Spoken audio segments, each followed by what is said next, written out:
하나님께서 우리에게 주시는 말씀은 요한일서 3장 18절 말씀 한 절만 제가 봉독하도록 하겠습니다. 요한일서 3장 18절 말씀입니다. 자녀들아, 우리가 말과 혀로만 사랑하지 말고 오직 행함과 진실함으로 하자. 아멘. 우리 이경희 권사님 시아버님이 갑자기 쓰러지셔서 병원에 가셔서 오전 예배 드리지도 않으셨는데 어떻게 감사에 대한 기도가 오전 설교 내용을 꼭 닮은 것 같고요. 또 오후 예배에 또 설교가 사랑인 줄 어떻게 아시고 또 사랑을 이렇게 미리 기도로 인도해 주셔서 너무 감사드립니다. 예수 믿고 산다는 것이 일반 사람들하고는 분명히 좀 달라야 되겠죠. 일요일날 교회 오는 것만으로 예수 믿는다 안 믿는다라고 구별을 짓기에는 우리가 너무 교만한 것 같아요. 예수 믿는 사람이 가지는 가장 좋은 품성 또 그 본질이 뭐냐? 저는 사랑이라고 생각을 합니다. 우리가 어릴 때 교회에서 불렀던 찬송가 중에 지금도 우리 찬송가 속에도 있지만 예수 사랑하시면 거룩하신 말일세, 이거 참 어릴 때부터 우리 불렀거든요.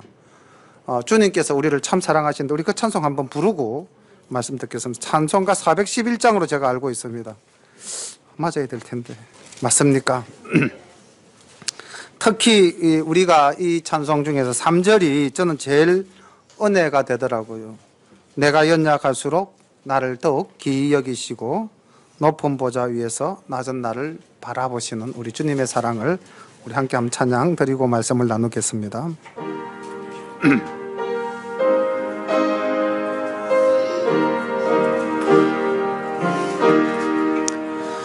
예수 사랑하심은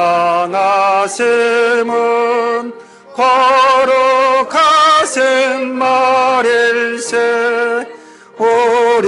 우리들은 약하나 예수 건세만 도다. 날 사랑하세, 날 사랑하심, 날 사랑하심 성경에 써있네. 나를 사랑하시고 나의 죄를 다 씻어 하늘 문을 여시고 들어가게 하시네. 날 사랑하세, 날 사랑하심, 날 사랑하심 성경에 써있네. 내가 연약할수록 더욱 귀히 여기사 높은 보좌 위에서 낮은 나를 보시네. 날 사랑하세, 날 사랑하심, 날 사랑하세 성경에 써있네. 세상 사는 동안에 나와 함께 하시고 세상 떠나가는 날 천국 가게 하소서. 날 사랑하심, 날 사랑하심, 날 사랑하심 성경에 써있네. 아멘.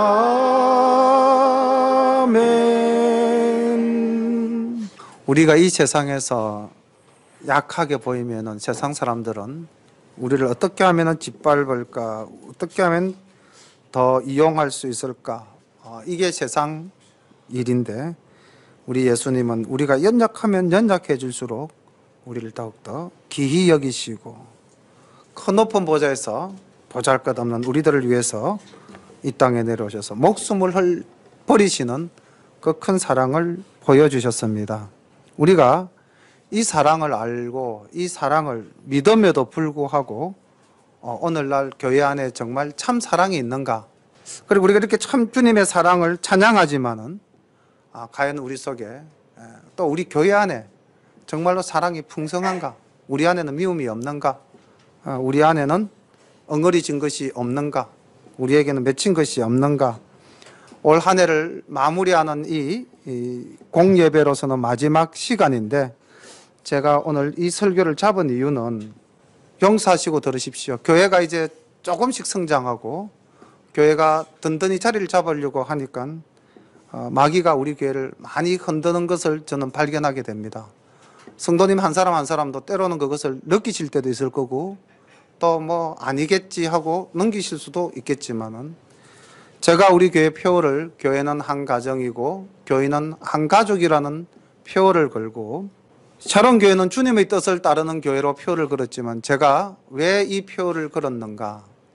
주님의 뜻을 따르고자 한다면 정말 우리가 하나가 되어야만 가능한 일이 아니겠습니까? 그래서 거창하게 저는 주님을 따른다라고 고백하기보다는 우리가 서로 사랑하는 가족이 되자. 가족이 되는 건 쉽잖아요. 혈연으로 내가 자식 낳으면 가족 됩니다. 혈연으로는 아니더라도 내가 저 사람 좋아서 결혼하면 가족 됩니다. 우리는 결혼도 안 했고 혈연도 아니지만 예수님 사랑 안에서 우리가 함께 모였으니 충분히 저는 가족이 될 수 있다고 생각을 합니다. 가족 안에서 서로 미워하면 안 되죠. 가족 안에서는 서로 질투해도 안 됩니다. 물론 우리가 아이 때, 우리 예빈이 우빈이 때는 질투도 있고요, 다툼도 있을 수 있습니다. 엄마 사랑 더 많이 받으려고 서로 엄마한테 먼저 달려갈 수도 있고요. 그거는 아주 어릴 때입니다. 그래서 지금 아기가 유아지 않습니까? 우리 예빈이 저기 앉아있지만은 제 말 아직 다 못 알아들어요, 완전히. 예. 왜냐하면 아직 어리기 때문에. 근데 우리 준이 준하만큼만 커도 할 행동, 안 할 행동 구별할 수 있게 되고요. 들을 말, 안 들을 말 구별할 수 있게 되고요. 내가 하는 거 잘했다, 잘못했다 판단할 수 있습니다. 그럼 우리는 준이 준하보다 적어도 4배, 5배 더 살아온 사람들이거든요. 그렇다면 우리는 더더욱 어른의 모습으로서 하나님 앞에서 좀 더 신실하게 살아야 되는데, 교회가 이제 조금 더 도약하려고 하니까 막 밑에서 흔드는 거예요. 저는 옛날에 중리에 살 때 참 좋은 교회라고, 지금은 중리에서 굉장히 대형 교회가 되어져 있습니다. 그 교회가 딱 우리 교회만 할 때 모이는 성도 20명, 30명 될 때 우리가 그 교회에서 5년을 섬겼는데요. 그 목사님이 참 말씀도 좋고 정말 개인적으로 굉장히 존경하는 목사님입니다. 설교가 20분 이상 안 가요, 잘. 근데도 딱 뭔가 마음에 항상 떨림을 주고 울림을 주는 그런 설교를 하시는 좋은 목사님이셨는데, 교회가 조금 커지려고 하니까 뭐 이 목사님이 어디서 신학을 했냐, 이 목사님이 이단이 아니냐 그러는 사람이 나와서 한번 싹 흔들어 버리고, 또 교회가 조금 커지려고 하니까 이 교회가 재정이 있니 없니, 뭐 헌금을 해도 교인들이 쓸 게 있니 없니 그러면서 또 흔들리고, 또 조금 있으니까 뭐 네 편 내 편 갈라가지고 싸우다가 또 짜게지고, 그렇게 해서 교회가 제가 5년 있으면서 3번 싸우는 걸 봤어요. 그리고 그 3번째 저희들도 이제 구암동으로 이사를 나오면서 중리로 교회를 갈 것인가, 아니면 우리가 어릴 때부터 믿다가 나온 모교회로 돌아갈 것인가, 집사람하고 의논해서 이제 창원 성결교회로 모교회로 돌아갔습니다. 그런 그 좋은 목사님이 목회를 하셔도 성도들이 밑에서 흔드니까 그 교회가 매우 어렵더라고요. 근데 지금은 어쨌든 목사님이 그런 과정을 다 겪고 승리하셔가지고 지금은 중리의 감천 올라가는 길에 보면은 참 좋은 교회라고, 굉장히 큰 교회로 성장해 있고 교회가 좋은 소문이 많이 나가 있습니다. 목사님이 열심히 기도하시고 어려운 속에서도 꿋꿋하게 성도들을 길러가셨기 때문에 오늘 그런 교회가 되지 않았나라고 생각을 하고요. 그 교회를 정말 그 목사님을 지성으로 섬기는 집사님 한 분 있었습니다. 이순식 집사님이라고. 정말 그분이 목사님의 모든 방패막이가 다 되고 목사님의 모든 후원자가 다 되셔가지고 그분이 땅 사고 그분이 교회 짓고 제가 한 걸로 알고 있습니다. 그렇게 이제 목사님을 섬겨가는 또 좋은 분이 그 옆에 계셨기 때문에 목사님이 승리하는 모습을 봤는데, 어쨌든 교회가 성장을 하려고 하면은 사탄은 준동을 하더라고요. 저도 우리 교회가 어떤 일이 있더라도 서로 기도하면서 서로 용서하면서 서로 사랑하면서 우리가 신앙생활 속에서 하나님이 기뻐하시는 아름다운 교회로 성장해 가기를 소망합니다. 그런 마음을 가지고 사실 오늘 요한 1서 3장 13절부터 24절까지를 오늘 본문으로 삼아서 말씀을 증거하고자 합니다. 13절부터 말씀을 보겠습니다. 형제들아, 세상이 너희를 미워하거든 이상히 여기지 말라. 우리가 형제를 사랑함으로 사망에서 옮겨 생명으로 들어간 줄을 알거니와 사랑치 아니하는 자는 사망에 거하느니라. 이 사도 요한이 세상과 우리가 어떻게 구별되어지는가에 대해서 정확하게 말씀을 하고 있습니다. 우리는 세상과 연합할 수가 없습니다. 우리는 세상과 동행할 수 없습니다. 그렇지만은 현실적인 문제는 우리가 그런 세상 속에서 살아가고 있다는 것이죠. 그렇기 때문에 우리가 늘 하나님께 가슴 아파하면서 기도합니다. 사랑으로 살고자 하면서도 우리가 처한 현실이 이 세상이다 보니까 어쩔 수 없이 자꾸 세상에 물들어가는데, 그래도 우리가 이 말씀 붙잡고 힘을 얻으시기를 바랍니다. 요한복음 15장 18절에 세상이 너를 미워하면 너희보다 먼저 나를 미워하는 줄 알라. 예수 믿는 우리를 미워하는 이유는요, 우리 예수님께서 이렇게 말씀하셨습니다. 그들이 나를 미워하기 때문에 너희들이 미움을 받는다. 너희가 세상에 속하였으면 세상이 자기의 것을 사랑할 것이나 너희는 세상에 속한 자가 아니요 도리어 내가 너희를 세상에서 택하였기 때문에 세상이 너희를 미워하느니라. 우리가 주님의 자녀됐다는 이유 하나만으로 얼마나 많은 고난과 또 미움과 질투를 받으신 적이 있으십니까? 이것도 따지고 보면은 감사해야 될 내용이죠. 그렇죠? 우리가 하나님의 자녀가 된 것. 그렇게 해서 우리가 미움을 받는다면은 이 미움은 우리가 기쁘게 받아들여야 될 줄로 믿습니다. 세상은 어떠한가? 갈라디아서 5장 19절 보면은 이렇게 기록되어져 있습니다.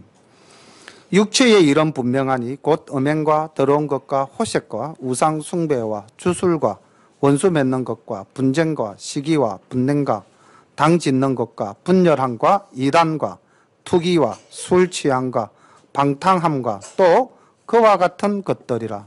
전에 너희에게 경계한 것 같이 경계하노니 이런 일을 하는 자들은 하나님의 나라를 유업으로 받지 못할 것이라. 사도 바울은 이 세상이 어떠한 곳인지 아주 적나라하게 갈라디아서에서 이야기를 하고 있습니다. 만약에 조금 전에 말씀드렸던 갈라디아서 5장 19절부터 21절까지 있는 이 말씀이 우리 교회 속에서 만약에 비춰진다면은 이거는 정말 우리가 하나님께 큰 죄를 짓는 것이 되는 겁니다. 교회 안에서는 당을 지어도 안 되고요. 교회 안에서는 분쟁이 있어서도 안 되고요. 교회 안에서는 시기가 있어서도 안 되고요. 교회 안에서는 분냄이 있어서도 안 됩니다. 교회 안에서는요, 원수 맺는 것도 안 됩니다.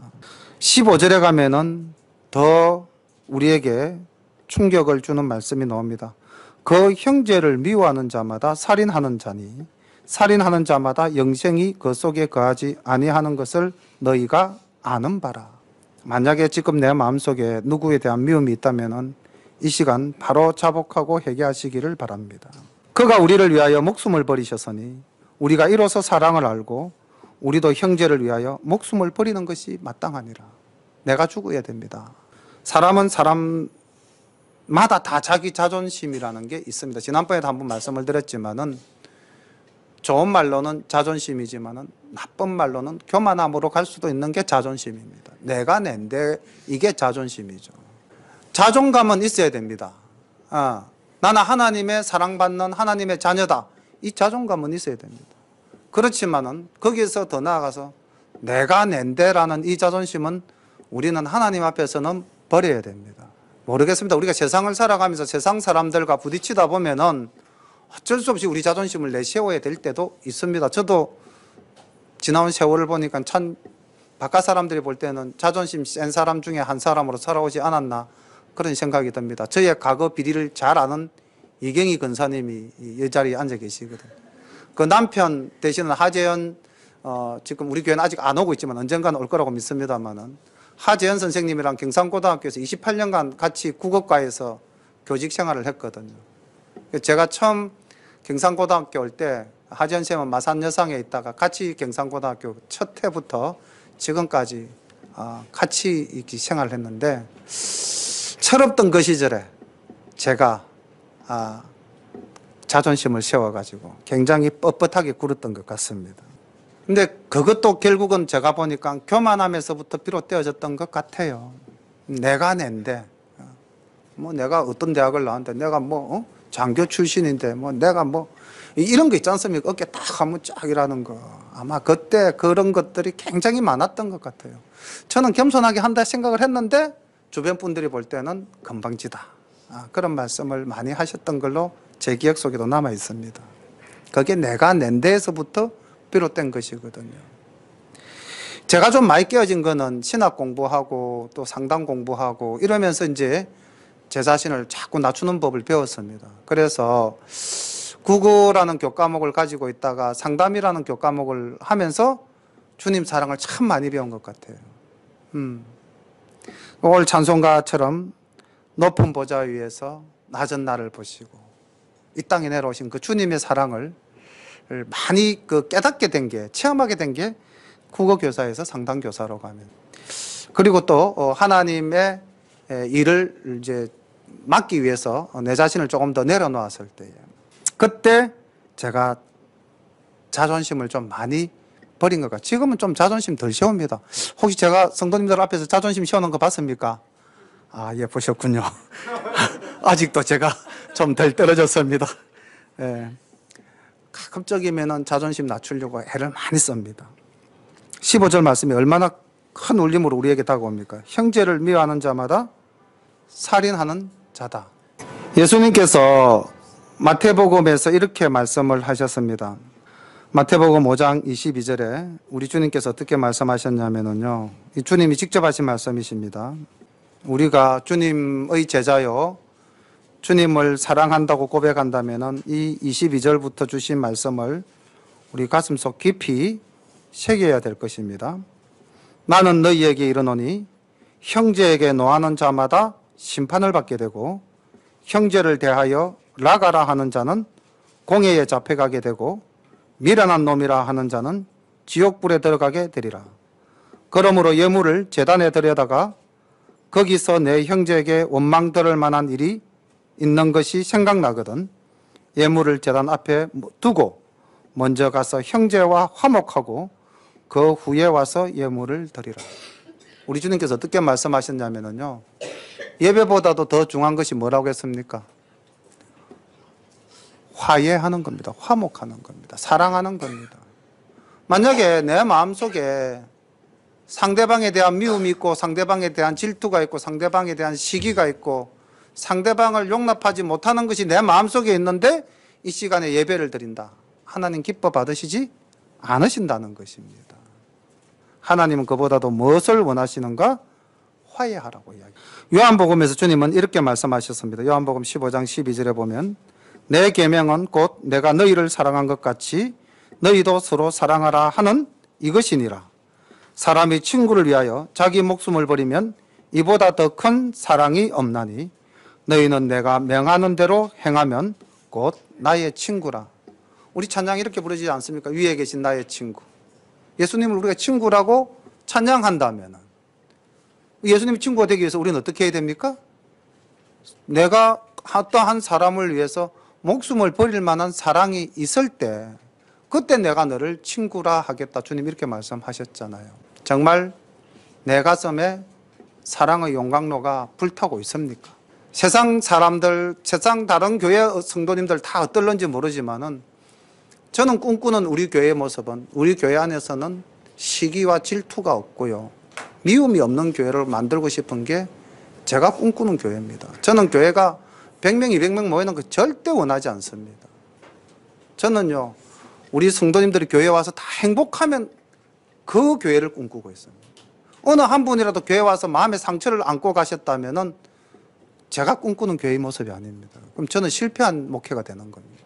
저는 처음에 교회를 좀 전원에 바닷가에 편안한 곳에 세우고 성도들이 주일날 와서 예배드리고 편안히 쉬셨다가 세상에서 지친 몸 교회에서 다 안식으로 힐링하고 그리고 돌아가는 그런 교회를 처음에 꿈꾸면서 신학을 공부를 하고 그런 교회를 지어야겠다고 부산면 석곡리에다가 땅을 산 사람입니다. 제 꿈은 이루어지지 못했지만 언젠가는 바닷가에 땅 사서 저를 찾아오시는 분은 편히 쉬었다가 가실 수 있게끔 방 한 칸 만들어 놓는 게 제 마지막 또 꿈입니다. 교회 안에서는 평안함이 있어야 됩니다. 교회 안에서는 사랑이 있어야 되고요. 서로를 보면 반갑고요. 그렇지 않습니까? 자녀가 좀 뭐 모자라는 구석이 있으면 막 그게 믿고 눈에 들어오고 막 죽이고 싶고 그렇습니까? 권사님, 아니죠. 자녀가 좀 모자라면 어떤 마음이 들어요? 그래도 예뻐요. 맞아요. 정답입니다. 그래도 예뻐요. 우리 성도님들 서로 간에 좀 지내시다가 약간 모자라고 부족한 부분 보이면 그래도 예뻐요. 이게 정답입니다. 어머, 눈에 보인다고 뭐 네가 감히 뭐 이렇게 생각해 버리면은 사랑이 그 순간 싸늘하게 식어져 버리고요. 마귀가 우리 속에 탁 들어와 가지고 시기, 질투, 분냄 서로 상처받습니다. 제가 학교 생활하면서 제가 잘못한 것도 있고 잘못하지 않았다고도 싶은데 어쨌든 어떤 한 선생님하고 굉장히 불편한 관계가 됐습니다. 좀 별 잘못된 건데 어느 날 그 선생님 그냥 저를 미워하는 거예요. 왜 미워하시나 뭐. 그 하루는 도저히 안 되겠더라고. 제가 불편해서 안 되겠더라고. 그래서 밥을 한 그릇 사면서 선생님 왜 그렇게 저를 미워하십니까? 물어봤어요. 그러니까 뭐 이래서 이랬고 니가 이래서 이랬고 전부 다 오해시더라고요. 말씀하시는 것 다 오해였어요. 전혀 제 본의와는 관계가 없는 일들이었는데 본인은 왜곡해서 해석을 한 거예요. 그러지 않았느냐고. 제가 단 한 번도 그런 적 없습니다. 혹 그렇게 비춰질 수 있었던 부분이 있다면 그건 제가 사죄를 구하겠습니다. 제가 용서를 바라겠습니다. 저는 제 본심으로는 단 한 번도 그렇게 했던 적도 없었고 그런 마음을 가졌던 적도 없었습니다. 철저히 제가 그분 앞에서 대들고 따지고 안 했습니다. 그냥 제가 잘못했습니다. 오해십니다. 그건 아닙니다. 만약에 그랬다면 이건 제 잘못입니다. 용서하십시오.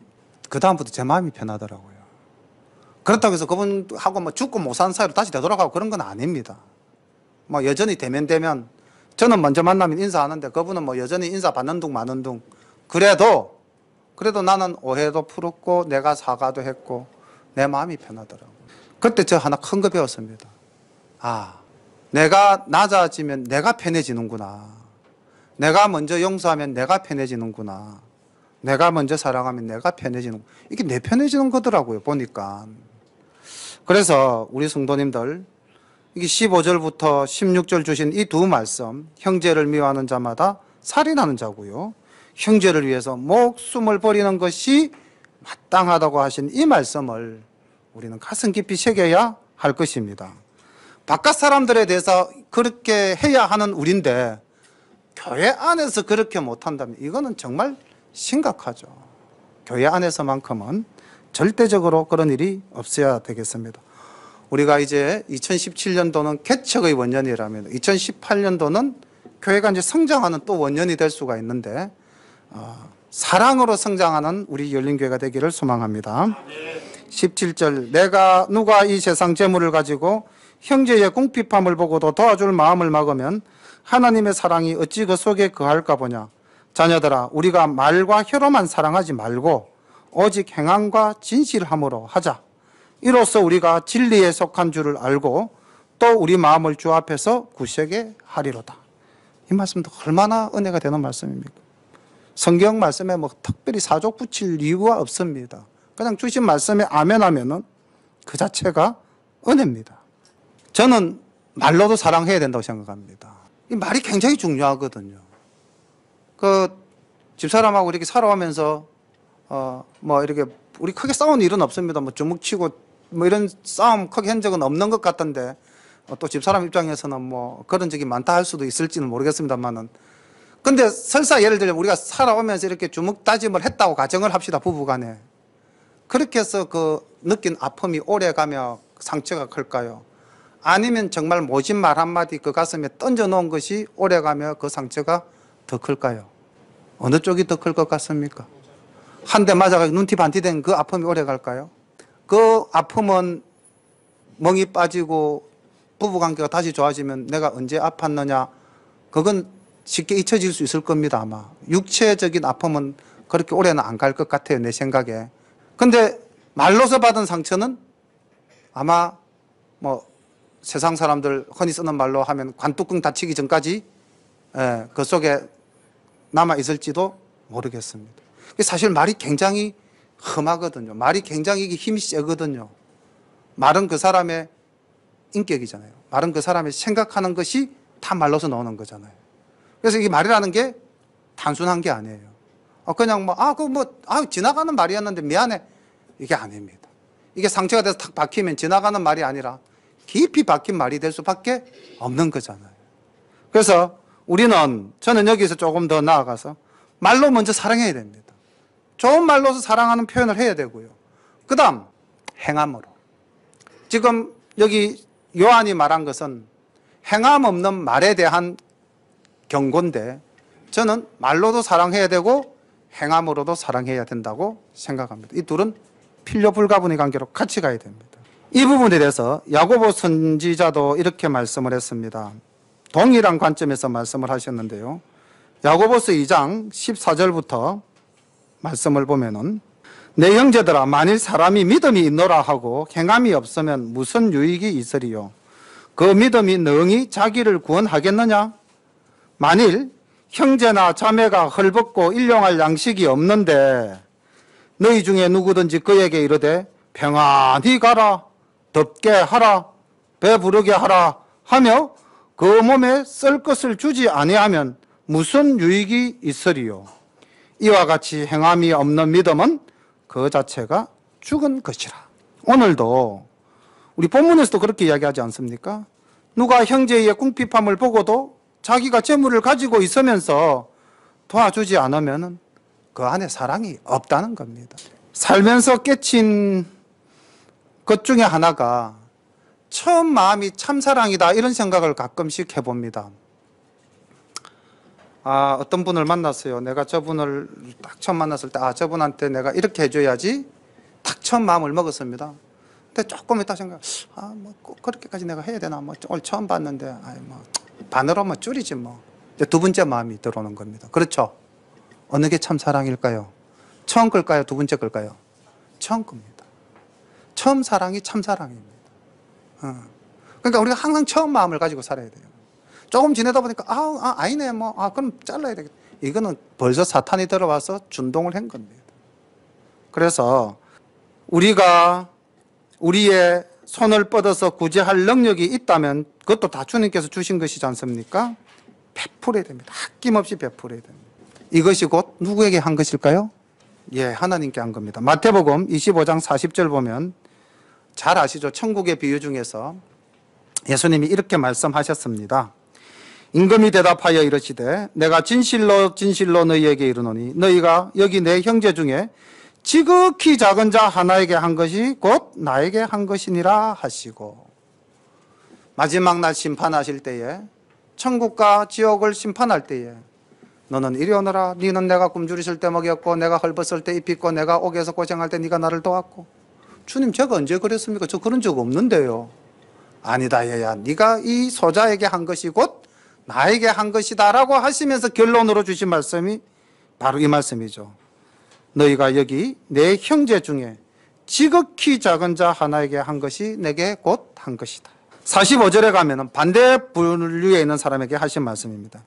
이에 임금이 대답하여 이르시되 내가 진실로 너희에게 이르노니 이 지극히 작은 자 하나에게 하지 아니한 것이 곧 내게 하지 아니한 것이니라 하시니라. 내 이웃을 조금이라도 미워했다면 그게 곧 누구를 미워한 것이다? 하나님을 미워하고 예수님을 미워한 것이라고 주님은 판결하신다는 겁니다. 이 자리에서 좀 썩 어울리지는 않는 내용이지만은 지난 주일날 장로님이 영화 보러 간다고 우리 앞에서 막 자랑을 하시지 않습니까? 그래서 뭐 장로님이 보시러 갔는데 뭐 우리도 봐야 되겠다 해서 이제 기회가 다가와서 봤습니다. 머리를 쥐어 뜯었습니다. 내가 왜 이걸 보러 왔는가? 딱 보는 처음 순간부터 막 머리가 아프기 시작해가지고 교훈은 하나 받아왔습니다.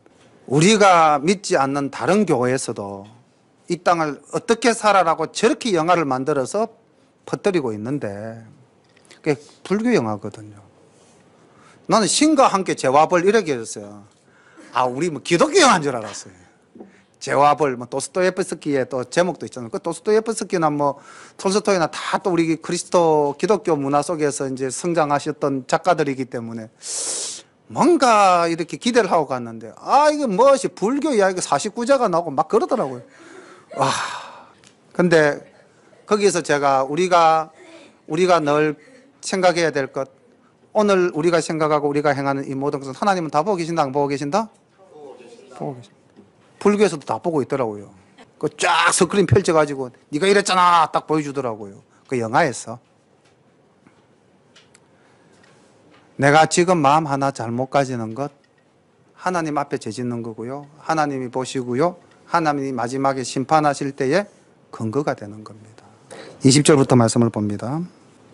우리 마음이 혹 우리를 책망할 일이 있거든 하물며 우리 마음보다 크시고 모든 것을 아시는 하나님일까 보냐. 사랑하는 자들아, 만일 우리 마음이 우리를 책망할 것이 없으면 우리 하나님 앞에서 담대함을 얻고 무엇이든지 구하는 바를 그에게 받나니 이는 우리가 그의 계명들을 지키고 그 앞에서 기뻐하시는 것을 행함이라. 우리 마음이 혹 우리를 책망하는 일, 양심에 걸린다는 겁니다. 내가 내 양심에 걸린 일이 있으면은 내 스스로 그걸 느끼는데 하물며 하나님이 그걸 모르겠느냐 이 말씀이죠. 그리고 내가 내 양심에 걸리는 일이 없다면 우리는 하나님 앞에 더욱더 담대할 수가 있다는 겁니다. 그럼 우리는 하나님 앞에서 그걸 떠나서 먼저 내 양심 앞에서 내가 당당해야 된다는 거죠. 저는 20절부터 22절까지의 말씀을 정리하면서 주제를 후회하지 않도록 사랑합시다입니다. 내가 내 신앙과 내 양심에 비추어서 아무 거리낌이 없다면 주님께서 우리에게 어떤 복을 주시느냐. 22절에 무엇이든지 구하는 바를 그에게 받는다 이렇게 기록되어져 있습니다. 유사한 말씀이 요한복음 15장 14절로부터 기록되어져 있는데 너희는 내가 명하는 대로 행하면 곧 나의 친구라. 이제부터는 너희를 종이라 하지 아니하리니 종은 주인이 하는 것을 알지 못함이라. 너희를 친구라 하였노니 내가 내 아버지께 들은 것을 다 너희에게 알게 하였음이라. 너희가 나를 택한 것이 아니요 내가 너희를 택하여 세웠나니 이는 너희로 가서 열매를 맺게 하고 또 너희 열매가 항상 있게 하여 내 이름으로 아버지께 무엇을 구하든지 다 받게 하려 함이라. 우리 주님께서 우리를 친구 삼아주시고 하나님의 말씀을 우리에게 이 땅에 내려서 다 증거하신 이유는 우리가 주님의 사랑을 실천하여 우리가 열매를 맺었을 때에 우리 교회가 또 열린 교회 아닙니까? 뭐가 열립니까? 열매가 열려야죠. 우리 교회 이름 제가 정했지만 너무 하나님께 좋은 이름을 주신 것 같아요. 마가복음 말씀 묵상하다가 에바다 열려라 이 말씀에 은혜 받아가지고 그래 눈이 열리듯이 우리의 눈도 열리고 귀도 열리고 마음도 열리고 그래서 열리는 교회, 그래서 열림교회. 근데 또 딱 해놓고 보니까 이게 국어적으로도 이게 오픈이라는 의미도 있지만 열매가 맺힌다는 의미도 있잖아요. 그죠? 열리다라는 말. 성령의 9가지 열매가 팍 열리는 교회. 얼마나 좋은 교회입니까? 이름만큼만 되면 정말 좋죠. 그죠? 부모들이 자식 이름 정할 때 얼마나 고민합니까? 그렇죠? 큰 사람 되라고, 좋은 사람 되라고, 오래 살아라고 고민하면서 이름 정해주시는데 하나님께서 우리 열린교회도 너무 좋은 이름을 주셨어요. 아버지가 지어주신 이름이거든요. 이 열린교회 안에서 성령님의 열매가 맺히고 사랑의 열매가 가득 맺히도록 후회하지 않도록 사랑합시다. 마지막 23절 그의 계명은 이것이니 곧 그 아들 예수 그리스도의 이름을 믿고 그가 우리에게 주신 계명대로 서로 사랑할 것이니라. 그의 계명들을 지키는 자는 주 안에 거하고 주는 저 안에 거하시나니 우리에게 주신 성령으로 말미암아 그가 우리 안에 거하시는 줄을 우리가 아느니라. 내가 주님 안에 거하고 주님이 우리 안에 거한다. 혼연일체죠. 서로 하나가 되는 겁니다. 우리는 늘 주님 사랑 안에 거하시기를 소망합니다. 요한복음 15장 7절부터 말씀을 보면 이런 말씀이 나와 있습니다. 너희가 내 안에 거하고 내 말이 너희 안에 거하면 무엇이든지 원하는 대로 구하라. 그리하면 이루리라. 너희가 열매를 많이 맺으면 아버지께서 영광을 받으실 것이요 너희는 내 제자가 되리라. 아버지께서 나를 사랑하신 것 같이 나도 너희를 사랑하였으니 나의 사랑 안에 거하라.